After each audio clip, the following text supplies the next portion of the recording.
بسم اللہ الرحمن الرحیم۔ السلام علیکم۔ حضرت علی رضی اللہ تعالیٰ عنہ کی خدمت میں حاضر ہوا اور انتہائی ادب سے دست ادب جوڑ کر پوچھنے لگا، یا علی، مرنے کے بعد انسان اپنے گھر واپس آتا ہے اور جو دنیا میں ان کے رشتہ دار تھے ان کو یاد کرتا ہے یا نہیں؟ تو حضرت علی رضی اللہ تعالیٰ عنہ نے فرمایا، افسوس ہے کہ زندہ انسان بھول بھی خود جاتے ہیں اور بھول جانے کا شکوہ بھی خود کرتے ہیں۔ جب انسان مر جاتا ہے تو وہ موت کے بعد برزخ کی دیار ہے، ان میں ساتھ دابیر ہے۔ پہلے حصے میں موت کے بعد وہ لوگ ہوتے ہیں جن کے اعمال بد ہوتی ہے، بے انتہا گناہ کرتے ہیں، جن کی وجہ سے بہت سے لوگ روتے ہیں۔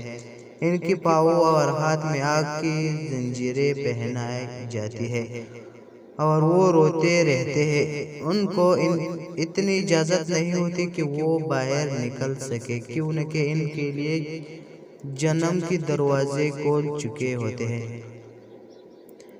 نہ وہ باہر جا سکتے ہیں اور نہ ہی ایک پل کے لیے ان کو آرام ملتا ہے، بس انتظار کرتے ہیں اس پل کا کہ اب ہمارا کیا ہوگا۔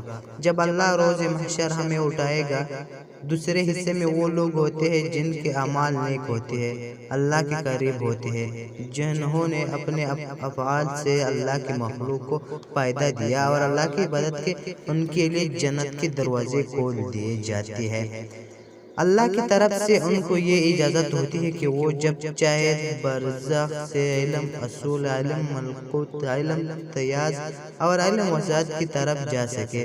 اس جہاں میں بھی آتی ہے، پچھلے جہاں میں بھی جاتی ہے، مقدس مقامات کی زیارت کو بھی جاتی ہے، اور وہ نیک بندے کبھی کبھار اپنے زندہ لوگوں کے خواب میں بھی آتی ہے اور ان کے لیے دعا بھی کرتے ہیں۔ اور تیسرے حصے میں وہ لوگ ہوتے ہیں جن کا دروازہ برابر ہوتا ہے، ان کے گناہ تو اتنے نہیں ہوتے لیکن ان کی نیکیاں ہوتی ہے، انہوں نے کسی کو نقصان پہنچایا اور نہ ہی کسی کو فائدہ۔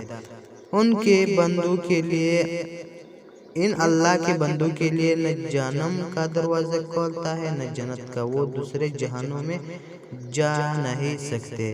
اللہ کی طرف ان کو یہ مہلت ضرور ملتی ہے کہ وہ زندہ انسانوں کو دنیا میں کرے۔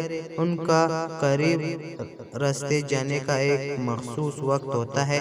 تو اس شخص نے پوچھا، یا علی، وہ وقت کون سا ہوتا ہے؟ تو پھر فرمایا، جس طرح انسان دن اور رات کو قید میں ہے، وہ اس حساب سے اپنے وقت کو تشکیل دیتا ہے۔ مزید اچھی ویڈیوز کے لیے ہمارا یوٹیوب چینل کو ضرور سبسکرائب کر لینا۔